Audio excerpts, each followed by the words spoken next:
This is the 2021 Fairdale Taj. It's been customized. We'll start off with the drivetrain. It has a 29 tooth profile sprocket with a Colt half link chain in gold and a 13 tooth ACS Pause M30 13 tooth freewheel in the back. So it's lowered by one gear in the back and raised by a gear in the front. So in total I get two more sprockets teeth per ride, per spin, than the stock. Another thing I put an Originate seat post.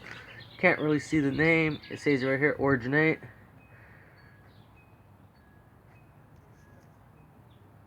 Put an Originate seat post to accent more of the chrome, because the bike has a lot of little chrome.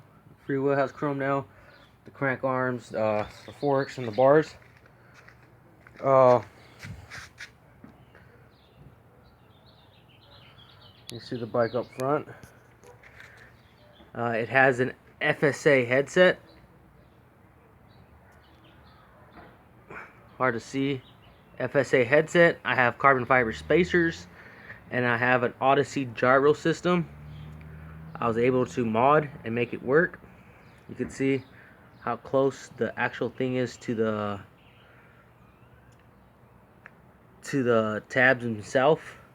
Pretty close, but that doesn't matter because it pries up. So that's the lowest it sits. See, it has that clearance right there, and it goes up. So clearance wise, I just made it work. When I made this for a gyro system. This bike did not come stock with the gyro system. I had to drill the holes for the gyro tabs. See, I had to drill the holes for the gyro tabs, and it works perfect. Like I said, I put carbon fiber spacers, FSA headset, made sure it was centered to the stem when I tighten everything up.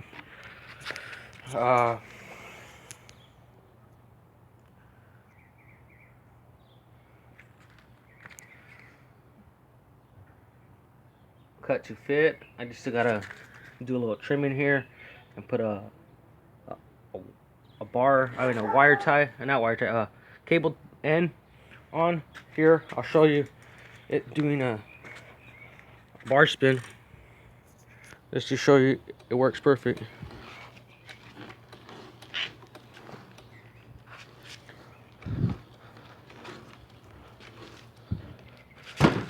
Just like you're supposed to.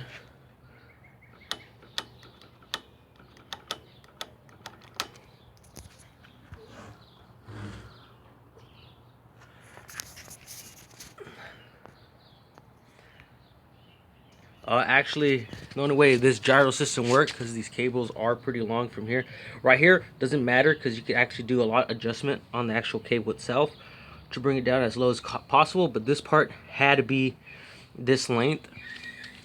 What I did is when I cut the gyro tabs, instead of putting them a little bit higher, it's about 1 centimeter higher.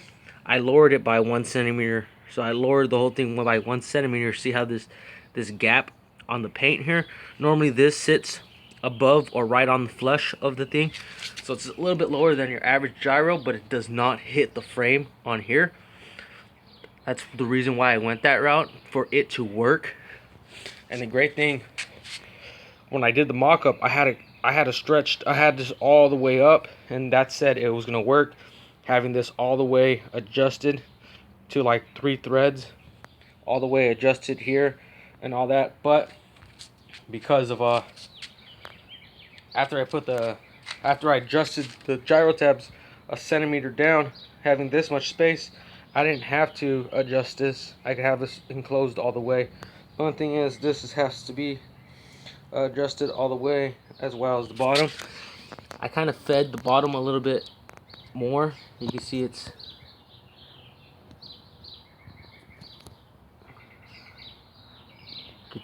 a little sticking out. That's fine.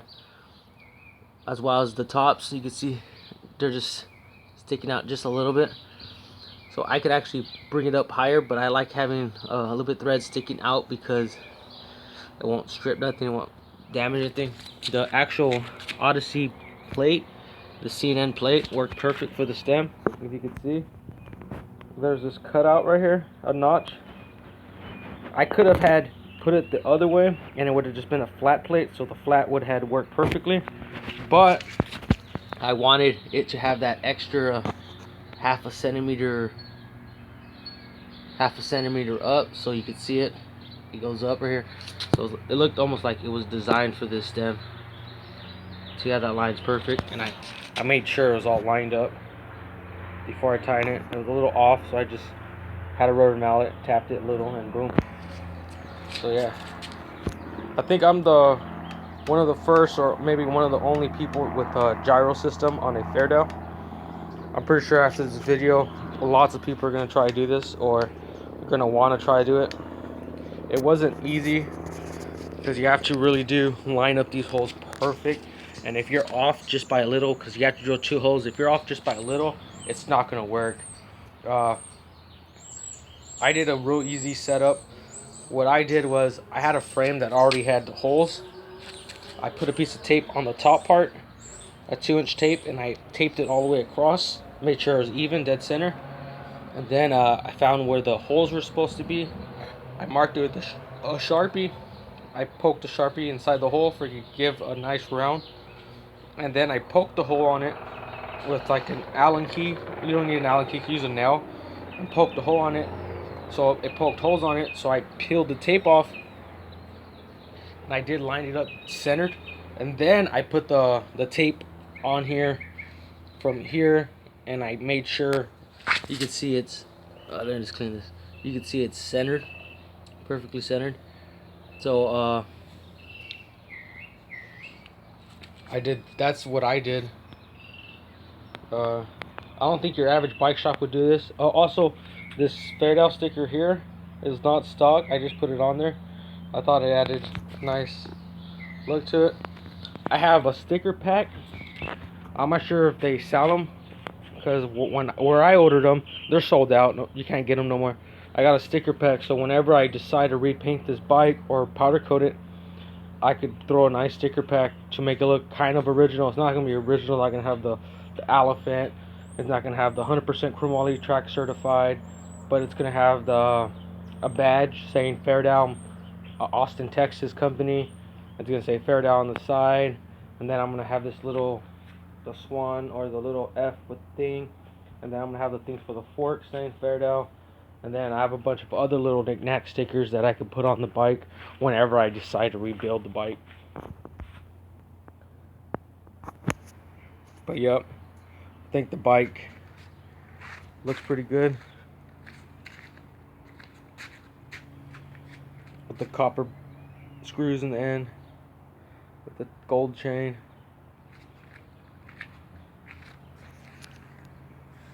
Thirteen tooth through. Another thing, I would have liked to go 30 tooth, but I thought a 30 tooth was going to be too tight on the thing. But you can see there's plenty of room. So those who are trying to convert it to a 30 tooth, go ahead. That's not going to affect you. Another thing I kind of want to do, it's cool with the black stem. That doesn't take nothing away. But I think if I put a chrome stem, it's going to pop out more. Or I might even strip the paint on it and then just polish the stem itself, the original stem, because I really do like this top loader stem. Yeah, this is not a new seat. This is old seat I just wrapped with some black denim using industrial glue, so it's on there good.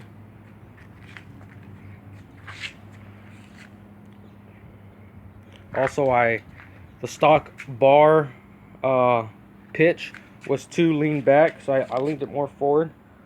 You can see it's not lined with the forks. The forks, normally the bars would be just a hair like that, but I tipped it in forward just a hair. It feels a lot better, makes your bike feel a little bit bigger, and which is pretty big because it has a 23 top tube, but it just feels a lot better, and it looks a little bit cooler too. makes your bars look higher. I did have to put spacers to run this plate. So you can see it has a little small spacer. I'm not too sure what size that small spacer is. Neither the other one, but they're pretty small spacers. Yep. That was one of the things when I bought the bike I said I was gonna do, put a gyro system. I just didn't have the money, but I was able to do it. The gyro kit, pretty much it comes with everything except the drill bits to drill the holes, the tap and die. It doesn't come with this either, the actual U thing. It doesn't come with a cable from here, just I took off another bike. It doesn't come with this screw here. But from Odyssey, you can get them online for about $80 for the gyro.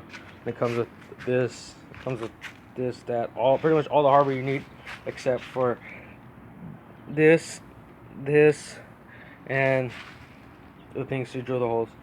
Alright, well, this is a long video. That'll be it.